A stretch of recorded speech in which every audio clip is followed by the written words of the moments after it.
নমস্কার সবাইকে, কেমন আছো তোমরা সবাই? আশা করছি তোমরা সবাই খুব ভালো ও সুস্থ আছো। আমার নতুন একটা ব্লগে তোমাদের সকলকে জানিয়ে অনেকখানি স্বাগত। আর আজ হচ্ছে কালী পুজো, শুভ কালী পুজো, শুভ দীপাবলি। সবাইকে ছোটদের ভালোবাসা জানিয়ে, বড়দের প্রণাম জানিয়ে আজকের ব্লগটা শুরু করছি। এখন বাজে সকাল 8টা। আজকের ব্লগটা এখন থেকে শুরু করে দিলাম। আর সকালে আদিকে নিয়ে একটু ছাদে গিয়েছিলাম, আর গাছের স্থলপদ্ম ফুলগুলো তোমাদেরকে শেয়ার করলাম।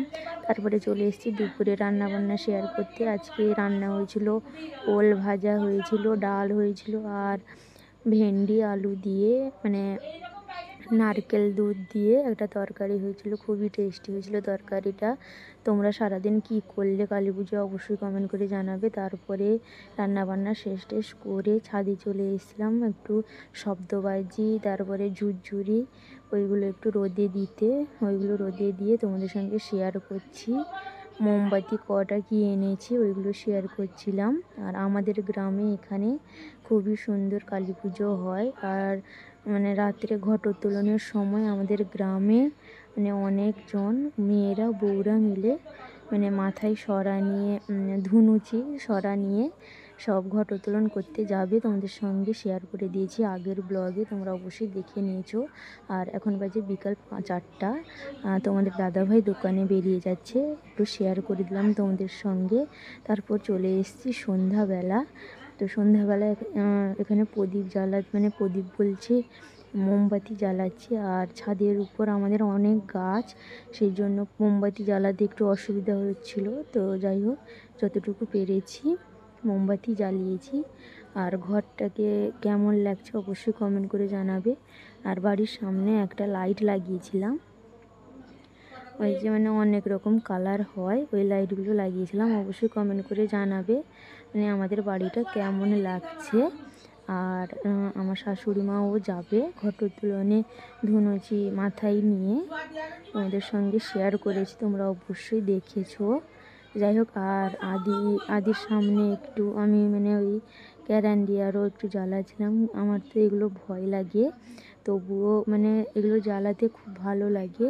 আর শব্দবাজি ফানুস টানুস ওইগুলো আছে, আমাদের দাদাভাই দোকান থেকে এলে ওইগুলো মানে ফানুস উড়াবো বা শব্দবাজি 2-3টা ফাটাবো। আর আদিকে নিয়ে এখানে আমি 2-4টা ফটো তুলে নিচ্ছিলাম।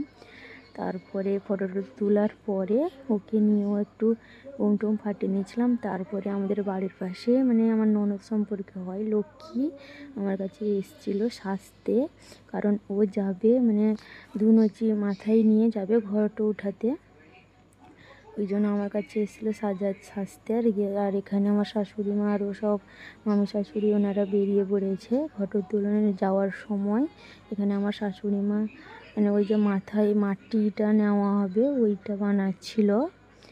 আর এই যে বাড়িতে সব মোমবাতি জ্বালানোর পরে মানে আমার শাশুড়ি মা আরও বেরিয়ে পড়েছে যাওয়ার জন্য। আমার মামি শাশুড়ি আরও অনেকে যাবে, ওই জন্য বেরিয়ে পড়েছে যাওয়ার জন্য ঘটোত্তোলনের। আর ঘটোত্তোলনের শাশুড়ি মা আরও বেরিয়ে গেলে আজকে দিওয়ালির কিছু রিলস আর ফটো মানে শ্যুট করব।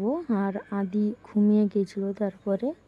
আর এখানে সবাই বেরিয়ে যাচ্ছে ঘটোত্তোলন করার মানে ঘটোত্তোলন যাবে জন্য মানে বেরিয়ে যাচ্ছিলো। আর আমি রেডি হয়ে গেছিলাম, আদি ঘুমিয়ে গিয়েছিলো। আর এই শাড়িটা পরে নিয়েছি, একটু রেডি হয়েছি।